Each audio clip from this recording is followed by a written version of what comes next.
Look at this lead pencil. There's not a single person in the world who could make this pencil. Remarkable statement?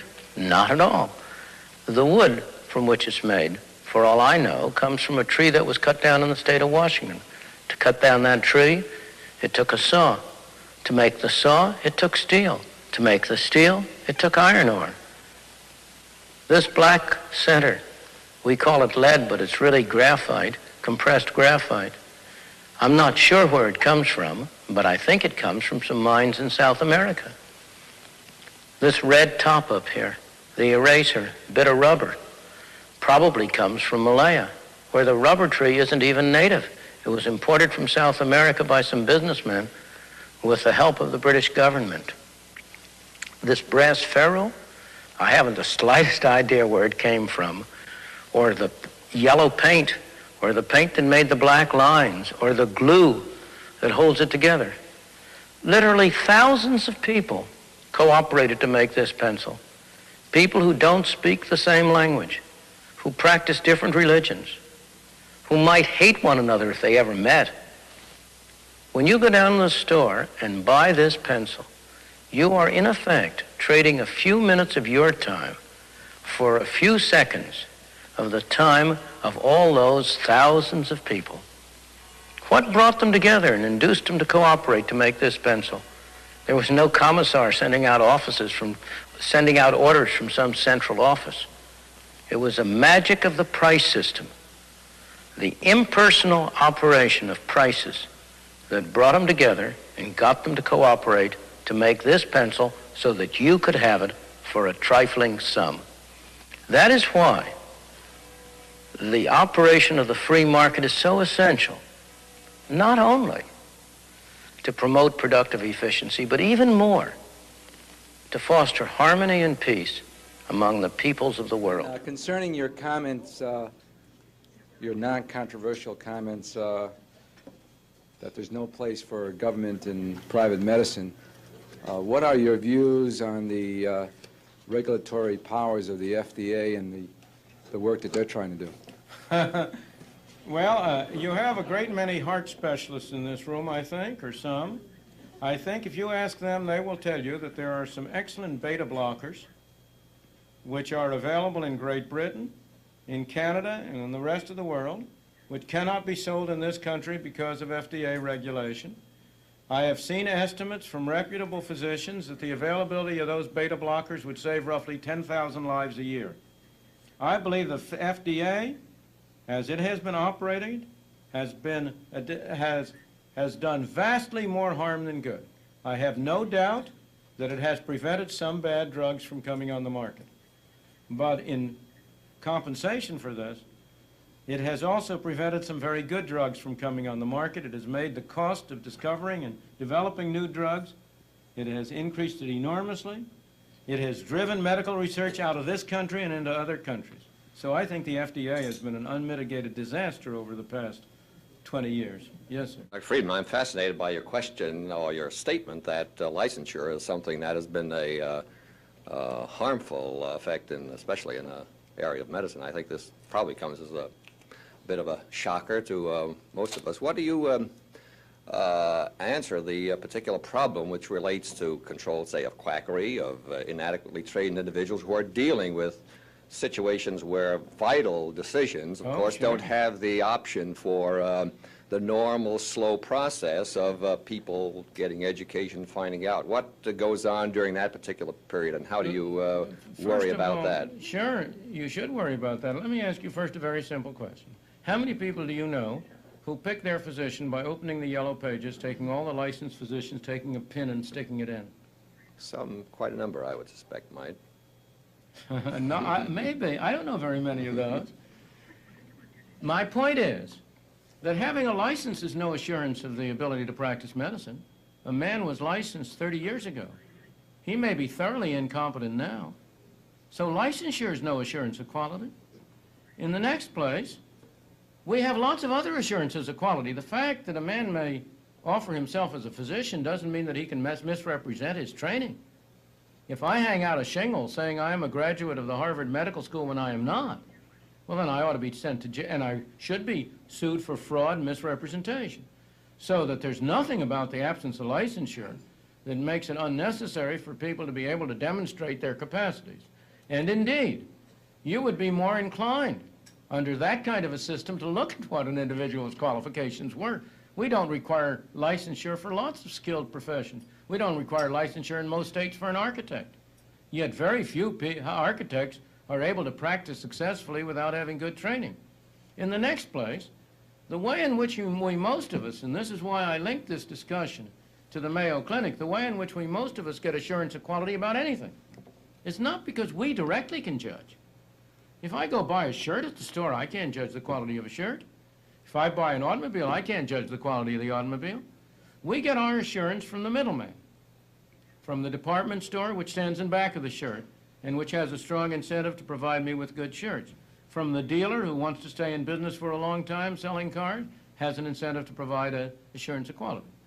People who come to Mayo's get their assurance of quality from the fact that Mayo Clinic has a very strong incentive to choose able, well-trained physicians. In the absence of licensure and the restriction on entries that accompanied it, you would have had a much greater development of hospital group practice of this kind, which would have provided a very much more effective technique of selection, of quality of medicine. Next, the fact that you have had licensure has made it much more difficult over decades to eliminate low-quality practice. As you know, only in recent years you've had a spate of medical malpractice suits. One of the main reasons why you didn't have many more of them earlier was because the American Medical Association had a concerted policy of making it extremely difficult. Physicians who were willing to testify in such cases found that they lost their hospital credentials. Now you come, why is licensure so essential? Because it is the key to the power of organized medicine. Without it, they would have no power to do harm. They would have lots of power to do good, but no power to do harm. Why is that the key? Because the key to the control of medicine starts with who is admitted to practice. Now, you cannot do it at the stage of licensure itself. If a man has gotten through medical school, if he is interned and so on, it's going to be very hard ultimately to deny him a license. He's going to take the exam over and over again. If you want to control entry, and don't make any mistake about this, the evidence is overwhelming that there was a deliberate policy on the part of the Medical Association in the 1930s to keep down the number of physicians. That policy has changed in recent years for various reasons, but it was a policy for a long time. The most effective way to do it is to, before people start going into medical schools.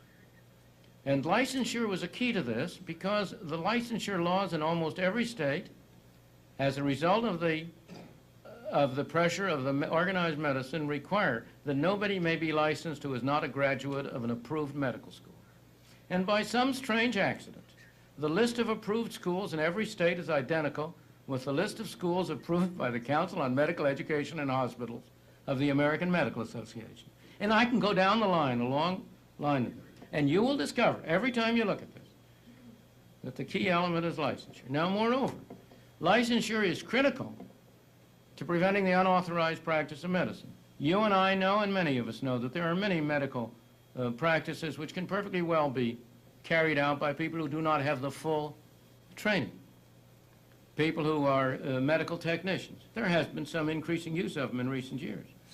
But one of the main factors that has prevented a more effective use of medical technicians, a more effective use of the physicians, has been the definition of what is medical practice and what is unauthorized.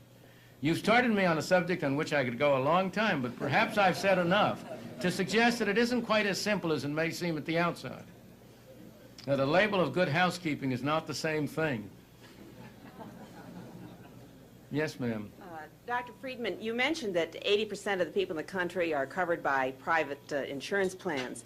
I'm curious as what your proposal would be to cover those who presently are not covered and those who truly cannot afford at this point because they are below the so-called poverty level, they are not in organized labor, they are not a member of a large corporation which provides such a plan for its employees. I said before, I do not believe you ought to have any special program for medicine at all. Yes, I understand. I believe, I have long been in favor of substituting for our present whole set of welfare arrangements a comprehensive negative income tax, which would provide to individuals below a level a sum of money which would assure that they would be able to maintain a particular level.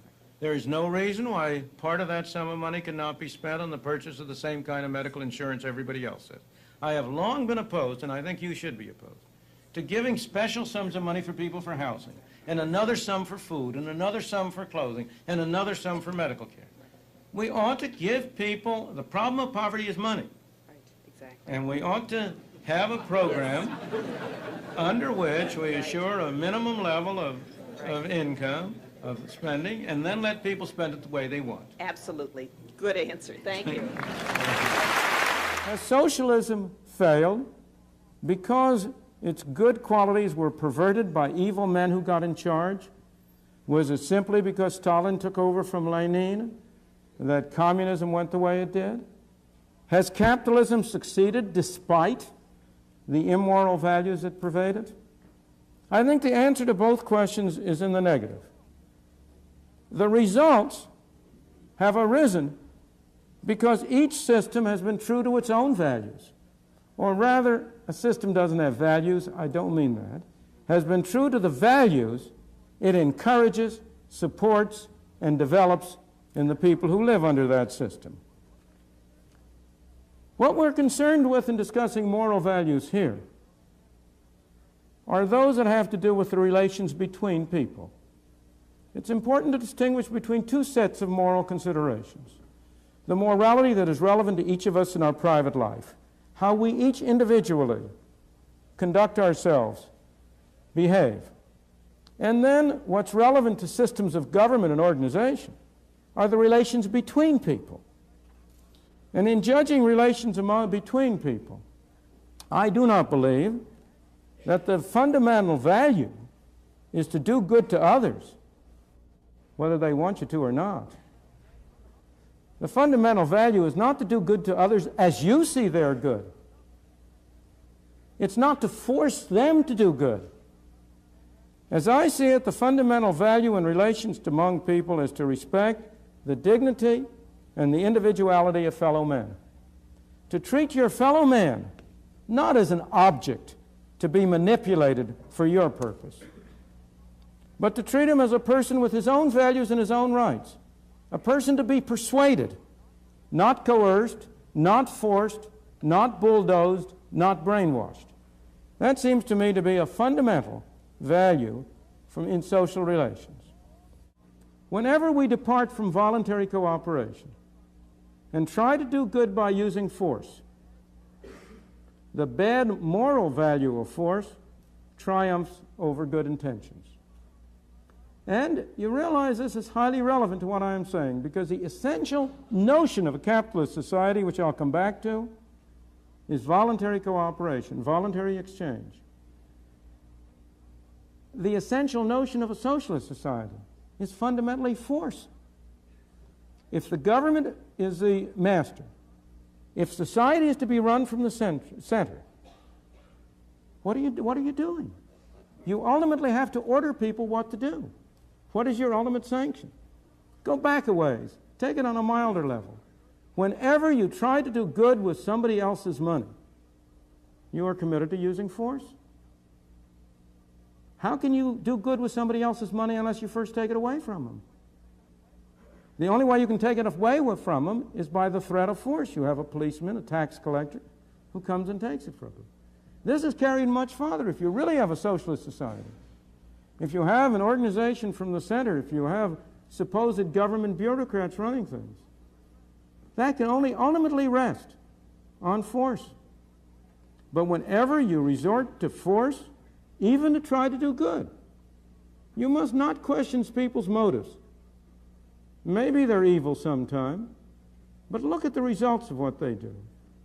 Give them the benefit of the doubt. Assume their motives are good.